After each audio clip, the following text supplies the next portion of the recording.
is that if and only if. So perhaps when you were young and your mother wanted you to clean your room, she said, if and only if you clean your room, you can have some cake. So if, because how likely was I to clean my room? And only if, right? So that meant that she was really serious, if and only if. So this is really serious, if and only if. So this is a photograph that was in an exhibit at the Jewish Museum. It was an exhibit called Radical Photography. And this was taken by a photographer named Sid Grossman. And it's a photograph of Harlem in the 1930s. It is, although to some extent the density is a little bit more than you might have seen here in Atlanta, this is very typical of photographs of African American communities in the 1930s. And what's so important is the interconnectedness of the people. People leaning out the windows to talk, the adults sitting on the stoop or by the stoop, the kids. Everybody knew everybody, and everybody was connected. It was a community. It was a bonded community. This is Harlem in 1990. And you can see that the side of the street that's in the sun, all of those buildings are boarded up. One time I drove around Harlem block by block, and the only blocks that were intact were basically the housing projects. And one very upscale couple of blocks called Strivers Row. And even one of the blocks of Strivers Row was very bizarre because on one side was very upscale townhouses, which were perfect, and on the other side of the block, as you drove around the corner, it was in total disorder, and it was considered the most dangerous block in Harlem. So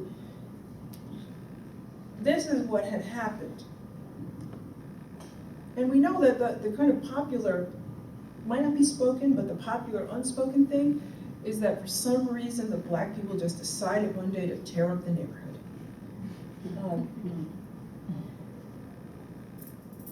But that's obviously not what happened. It wasn't like we decided one day, oh, let's tear up all of our neighborhoods all across the country. Let's just be mad. That's not what happened.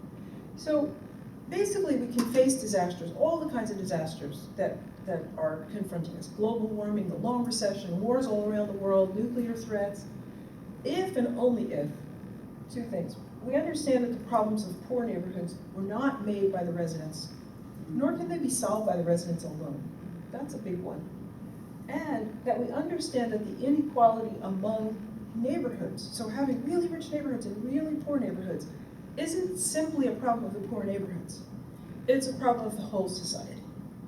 So the thesis of this book is that this fracture among neighborhoods in American society is fundamentally paralyzing for our whole society. One of the lines in the newspapers yesterday, after the terrible news about the Voting Act and the Supreme Court's decision, was that now the law goes back to a paralyzed Congress. This division of our cities is a division of our whole nation, and it has really paralyzed us in the face of momentous problems. How are we to fix it? So I was watching epidemics in Harlem and other inner city neighborhoods. And I started off in 1986 looking at the AIDS epidemic.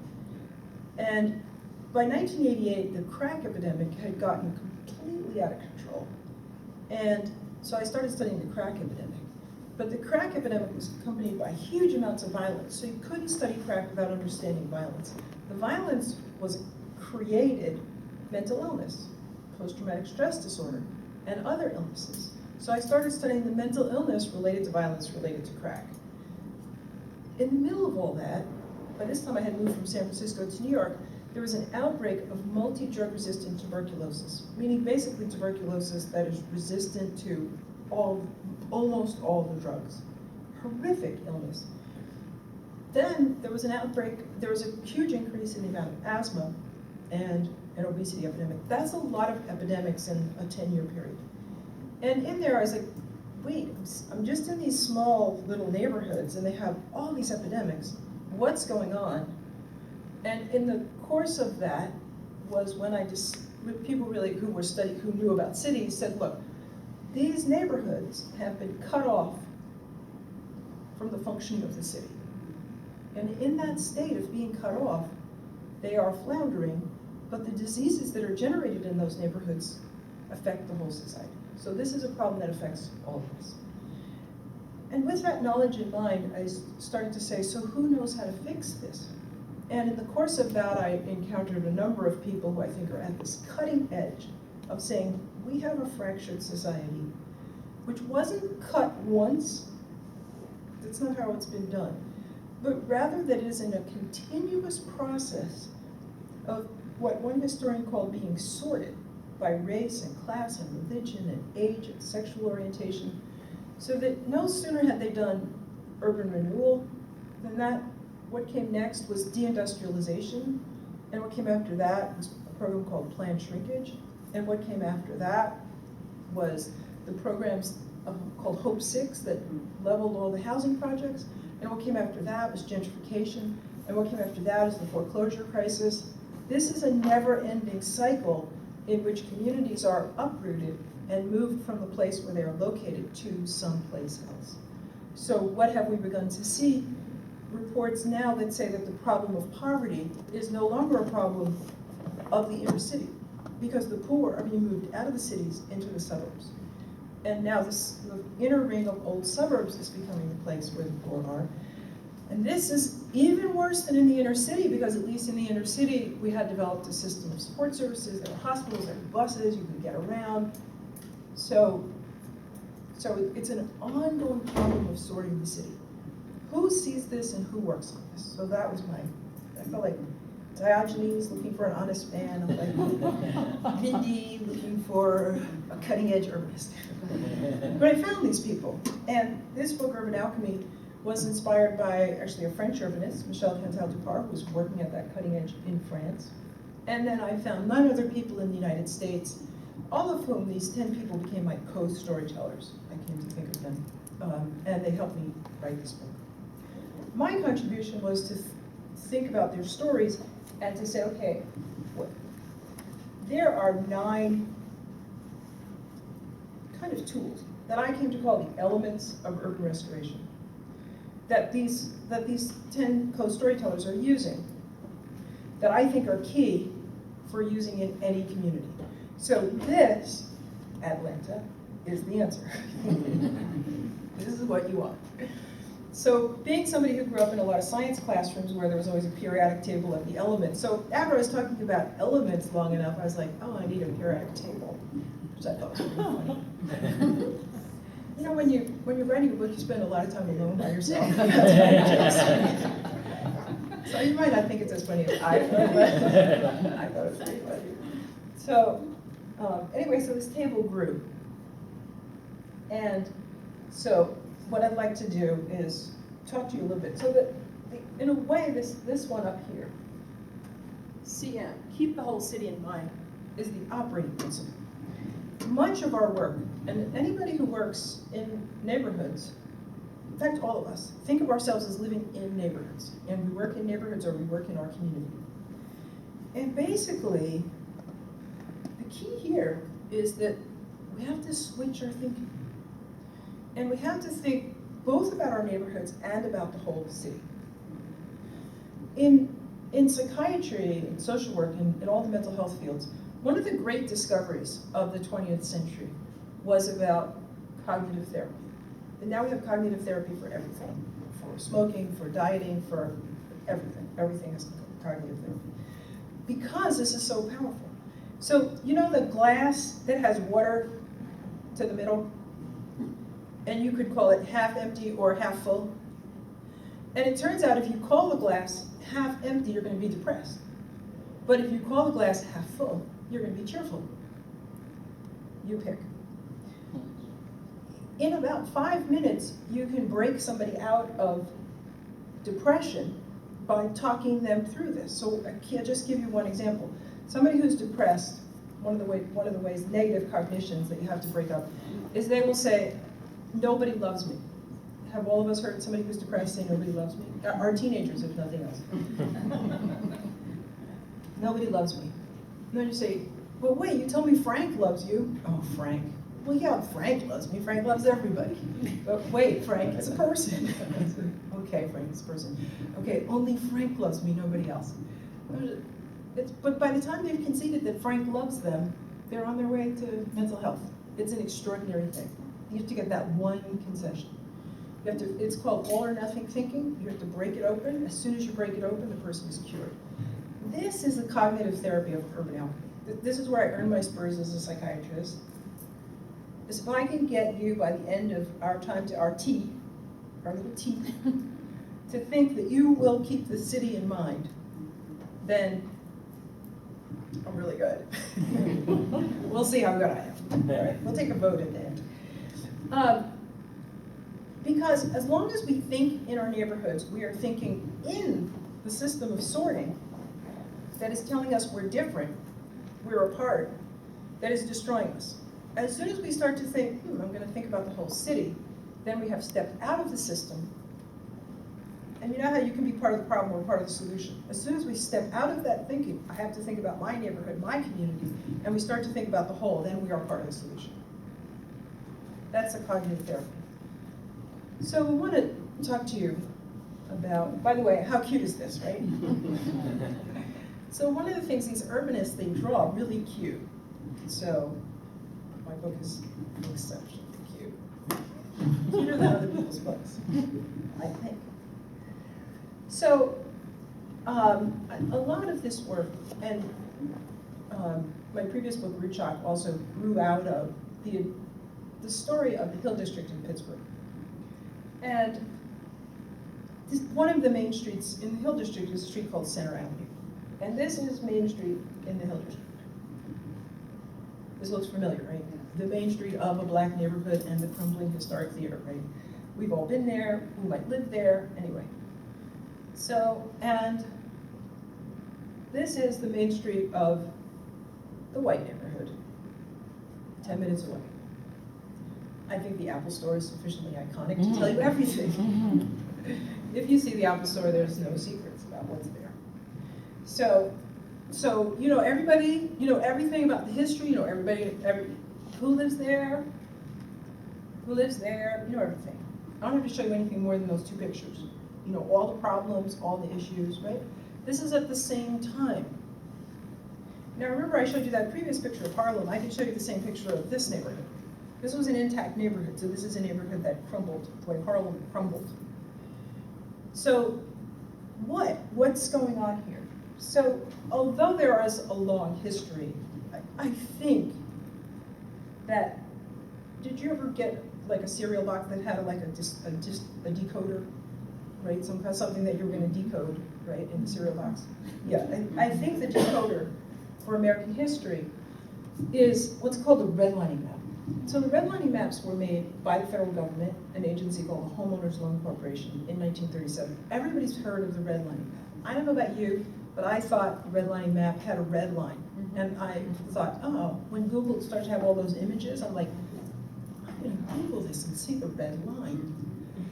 I happened some years later to actually go to the National Archives because I wanted to have copies of the maps, and they also have in the National Archives the rating forms. You can go and get this. I don't know if it's easily accessible. This is actually a place that would have it. It should have it. It's easy to get. I mean, you don't have to go there. You can call them up and say, send me the redlining map and the rating forms. The point is that this is a neighborhood, and here's what I don't think I can really walk. Detrimental influences. Negro encroachment threatening. Infiltration of Jewish. Now what does that mean?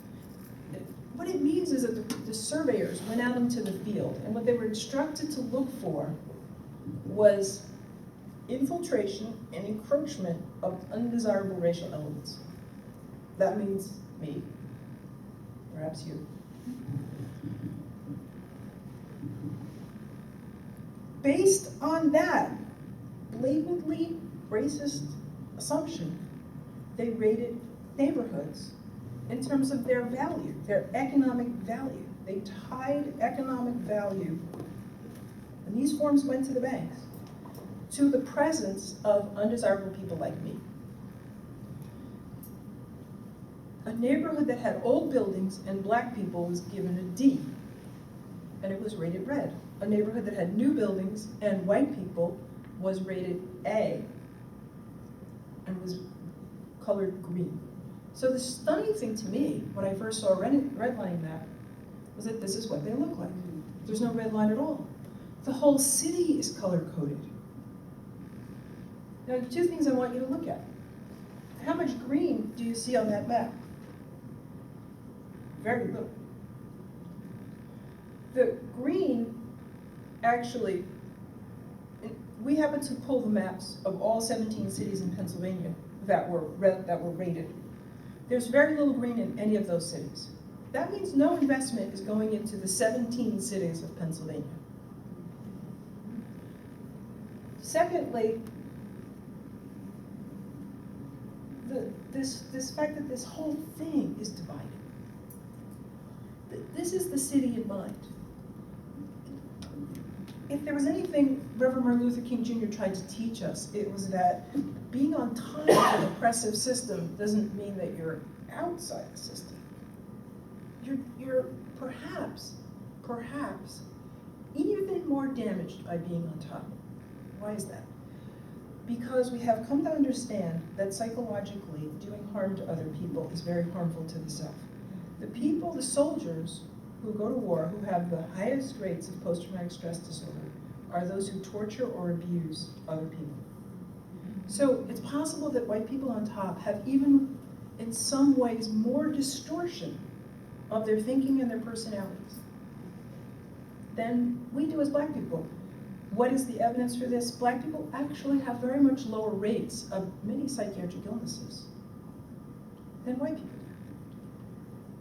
do. It doesn't free you to be on top of an oppressive system. They used to say, if you've got your foot on somebody's neck to keep him down, you can't go anywhere either.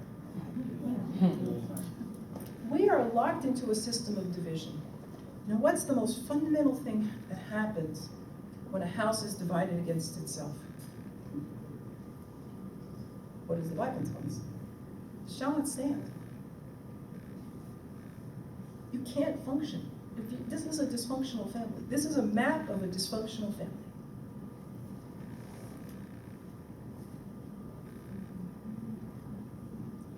The key in 2013 is that we have not exited from this system. If you go around Atlanta and you look at where they're putting the money, they're putting it in certain places, they're not putting it everywhere, and they're putting it in new buildings and white people. Now, it is important to acknowledge that they changed who's white. When they did this, Jews weren't white, Italians weren't white, a lot of people weren't white, black people weren't white. Some black people are now white, some Jews are white, Italians are white. A lot of people are white that weren't white then. It's just, who is white, it just changes. But if you go look, it's only the white people, whoever they call white. You might be white. I don't think I'm white. And so, when the white people say, the blacks are moving in, there goes the neighborhood, they're speaking a truth. A weird truth, but a truth. Because we are rated as undesirable racial elements, and if we come, there goes the neighborhood. But more importantly, as soon as they made this, they had destroyed the city. They had destroyed the possibility that we could be a strong nation. We have to get out of this in order not to be insane. So,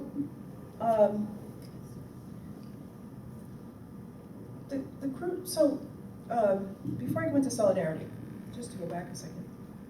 So you see there are 9 elements of urban restoration. I want to talk a little bit about find what you're for and make them work.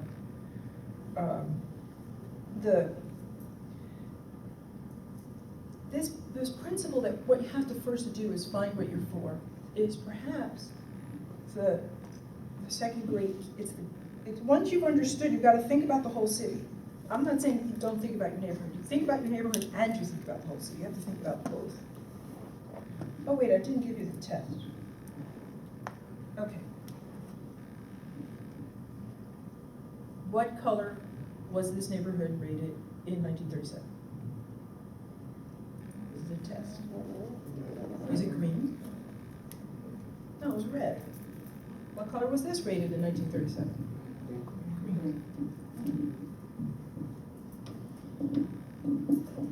shows up in odd, enduring ways. For example, tree cover. There was a study in Baltimore which looked at the tree cover in Baltimore, and the redlining map of 1937 predicted where you had trees in now.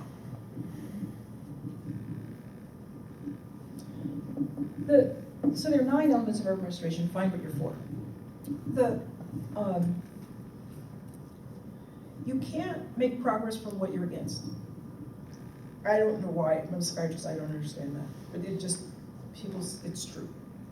You have to say what you're for, and you can't have a little goal.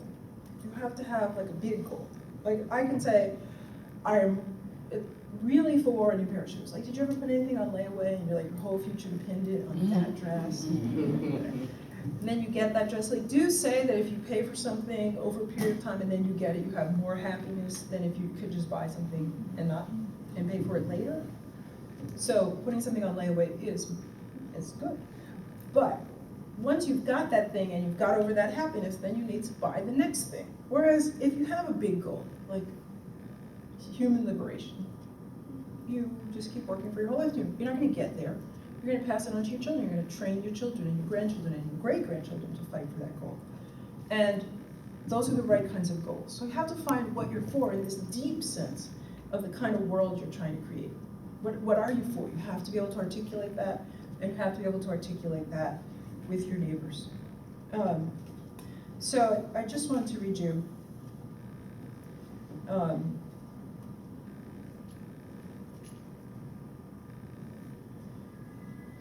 little bit from this book. So about Find What You're For. Oh no, not that story again. I used to say every time my dad started to tell the story of the cat, the fox, and the programmatic tree. 40 years later, when we were starting the University of Orange, I insisted that our mascot be the Programmatic Cat. I thought of him as Puss in Boots, a magical cat we'd inherited that would help us make our fortune. My University of Orange co-founders had read the book my dad, Ernie, and I had written, Homeboy Came to Orange, which I notice is not in your collection, sir. But we can remedy that. And knew the story, but as our faculty grew, it became important to retell the tale. The cat and the fox, I told them, were discussing what to do when the dogs came. The fox said, I have a lot of tricks, I'll do my tricks. The cat said, I only have one trick, I go up the tree. Then one day the dogs came, and the cat scooted up the tree. From his perch, he watched as the fox did his tricks. The dogs were not fooled and tore him to pieces. The cat shook his head and said, it doesn't pay to know too many tricks. And at the end of the story, Ernie would always say, we have to be like the cat and go up the tree, the programmatic tree. Of course, after I told this story a few times, my granddaughter Lily started to say, oh no. But Molly, who was working as a community organizer, who was my daughter, understood the admonition to stick with one's program. Crises, attacks, and unexpected problems may divert attention or raise issues, but it is essential to refer back to one's program in response to problems and to relocate one's direction. A program of action arises from the people's needs and a desire to fix the deep structural problems we face in the city. A program is a compass through the thicket of urban life. So once you have a program, then you have to apply it. And if we think about the huge problems that we face in any American city, this is not going to change overnight. But one of the things that we can do is simple. We can make a mark. So what is making a mark? Making a mark is literally a mark. So if you were ever a teenager, or if you had teenagers and one day you wrote on a piece of paper, all grown-ups keep out, that means you. Or no girls allowed, or no boys allowed, or whatever, and then you put this on the door of your bedroom. That simple sign is saying, I'm growing up and we're going to reorganize the space of the family. Now people can put up marks for justice or injustice. If you think about lynching, that was a mark for injustice.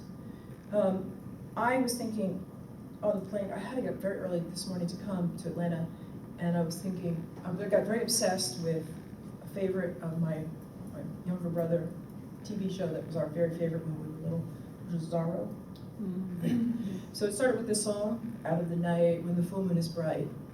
I'm the only one who remembers this. He comes a horseman known as Zorro. Oh, yeah. He's bold, or it could be he's bold and he's brave, or it could be this bold renegade carves a Z with his blade, a Z that stands for Zorro, and then the sword would go.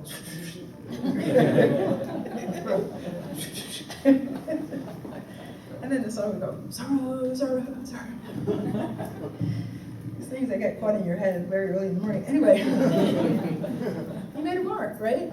And what was he doing? He came back from Spain with all those fencing trophies, and he discovered that the governor was abusing the poor people of California. And so he made a mark. And then eventually he overthrew the governor and restored justice. So I just want to read you a little story and then tell you an Atlanta story that we encountered today. In 1996, I was invited to my teacher, Michelle Cantal-Dupar's house in Sognac, which is a small village in the south of Bordeaux in France. I didn't know much French. Shortly after we got on the highway, we came to a sign in the road, Bayonne bis. I'd seen the word bis, B-I-S, on a house, and it was explained to me that when two houses have the same number, which sometimes happens in very old cities in France, so like house 2, the second one will be called 2 bis. I reasoned that the road marked Bayonne bis would work just as well as the road marked Bayonne. This was not true. This was a bad idea. Veronique Guillaume, who is half French, finally called Cantal and got the real instructions. We were forgiven for being hours late for lunch in a large dining room. I couldn't follow all of the conversation that went on during the many hours of the meal. I passed the time looking at the strange paintings, one of a burning church and another of a Cantal-looking guy crazily riding a bicycle. I also reflected on the intriguing collection of boxes, books, medals, lace doilies, silver dishes, china, games, and maps that beckoned from the shelves and atop the wardrobes. After lunch, I took my camera and went out the creaky front gate. I looked around the grassy verge that served for parking. Across the road by the church, I saw a sign. It told how the church had served the village, but had been closed in recent years as the population diminished. I looked again at its facade and up to the iron filigree that held the bell. Just a little bit away was another sign that told me that Sognac was situated along the Lair, a river that runs through the region and empties into the Atlantic Ocean. Its waters had provided the energy for a mill. I was excited to tell Cantal about the signs I had discovered. That particular smile, which I came to know over the years we've been road buddies, was his indulgent pleasure in my learning the world, his sense that his newest pupil was really starting to learn. I made the signs to bring the village back to life, to let people know that small as this place is, we have a place in the world. This village sprang into prosperity during your Civil War, because the northern blockade of southern ports meant that Europe couldn't get the pine products it needed for its ships. Suddenly, Gascony, which is where Sognac is located, vast pine forests were a rare resource. People became rich overnight. Buildings went up everywhere, my house included. This house was the apothecary. Come, I'll show you the shop and how it opened onto the street. He told me a little later that when he was starting to reanimate this village, one of the things they did was show the film Gone with the Wind. Because Gone with the Wind shows the burning of Atlanta and Sherman's march through Georgia, and the burning of the pine forests in Atlanta was critical to the prosperity of his little village. This was a village in the woods, in the world, and connected to your city. His little city, his little tiny village was connected to your city, and your histories are linked.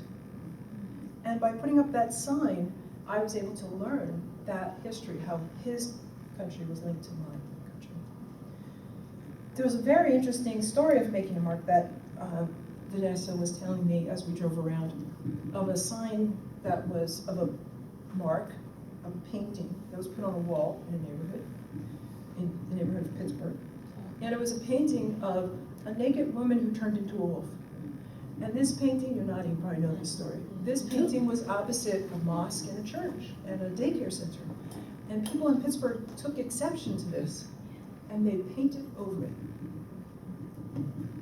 Sometimes we make a mark by making a mark, and sometimes we make a mark by painting over something which we find offensive. I find that absolutely fascinating, the understanding that we make a mark by making something white again, as when we paint over graffiti. I heard a great story many years ago in San Antonio of a group of school children who were very frightened by the gangs that were gaining power in their neighborhood and who were putting up gang sign graffiti all around their school. And they formed an organization called the Graffiti Grapplers. And they spent thousands of volunteer hours painting over all the graffiti in the neighborhood. And what they said was, we don't want the little children to see that and be enticed into the gangs. So a mark is very important, and when we make a mark, and we can make a mark by obliterating a mark we don't like, or we can make a mark by putting up something that tells our history, tells our stories, we begin to right the scales. We begin to name injustice and to correct it. That's the point of the mark. That's what Zorro was doing. So I invite you all to become Zorro. You have a mask, and a sword, and a cape, and a hat, and black boots, and a horse. What could be more exciting than that? Nothing. So, there's much more to learn, but I want to jump ahead to show solidarity. And I want to tell you a brief story that was told to me by my granddaughter, Lily. I'm raising her, so we live together, and I was like, but how do you really tell people? How do you get people to see this? Because it's very hard for people to see that. They have to be in solidarity with other people. And she said, why don't you tell them about my experience at RYLA? RYLA stands for Rotary Youth Leadership Awards. And Rotary International has a program where high school students that are leaders are selected to go to a one-week leadership training camp. And Lily was given this honor. And when you arrive at this RYLA camp, that you are assigned to a group that becomes your family and your support system for the week. And then you go through all kinds of things that are, that appear to them to be quite competitive among the families, but also trust building within your family. Like ropes courses, backward falls, and all those things. And the next to last day of competition, they got up early, and each family went to a place where there was a pile of stuff, like plastic bags and cardboard and duct tape. And from this, they had to construct a boat. And the boat had to row across a river so they could get an egg. And the egg, they had to bring the egg back. And then they had 3 hours. They could go through other competitions to get materials to create something that would cradle the egg so that they could drop it from a roof and it would land without breaking. So after that, then they thought, rewarded with foam tiles. Those foam interlocking tiles? And some groups got 3 and some groups got 13. It's kind of in the he who has the most toys wins, right? Then they were taken into the gym. And each family was placed on a thing marked in tape. So, like this. And that was an island. And they were given the instruction that they had to get to the island to the left of them by going to the right. So this complete chaos, so they had to use the foam tiles because that in between the islands was a rushing river. If they put their foot in the river, they'd lose their foot. And they couldn't put the tiles down without somebody being on it. So how do you get people, and you couldn't go onto somebody else's island unless they were off it, so very complicated. So some of the groups had only a small number of tiles, and they were almost immediately frozen, paralyzed. They couldn't, and the whole system came to a halt. Because if they couldn't move, nobody could. It took them some hours of chaos before somebody said, oh, we have to cooperate. Then it took them another hour of chaos to figure out how to cooperate. But it meant that they had to be in continuous motion, the whole thing had to be in continuous motion to move everybody one island to the left by going to the right. Afterwards, the counselor sat them down because they had this assumption all week that they were in competition. Because that's the assumption that we have, right? That my group, this is our working assumption in our society, that my group has to fight for survival. It is a good working assumption because it's true, but it's a dead-end assumption. And the counselor said, look, it's not what this whole week has been about. This whole week has been about building trust, learning to cooperate, team building. And we want you to understand that we are one team with one pulse. We are one RYLA. This is the essential message for America. And our civil rights leaders, our great humanitarians have been trying to teach us this, and we get it, and then we forget. Like we got it in 1965 when we passed the Voting Rights Act, but then we forgot, but we kind of remember. But, we're so confused. But this is the message. And the people who are working at the cutting edge, my 10 co-storytellers, whose book this is, I'm the scribe of their stories, they're trying to teach us how to do this in the practical. How do you find out what you're for? How do you take that the next step? How do you figure out what mark to make? Seems to me perfectly obvious, this whole thing about making a mark, and I was teaching some planning students in a mini course. And of my 14 planning students, 7 figured out how to make a mark and 7 didn't. I thought it was very simple. It's not so simple, right? So how do you make a mark? How do you? All these intermediate things that I skipped, which are the harder things, the actual restoration.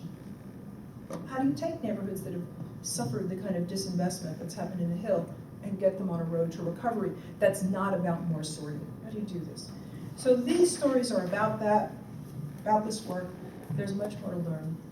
But I believe that what Michelle Cantal-Dupart and my other 9 co-storytellers, among them my daughter Molly Kaufman, that what they have to say is fundamental if we're going to break out of our separateness, if we have any hope of getting out of the paralysis that grips our nation, that these are the stories you need to read.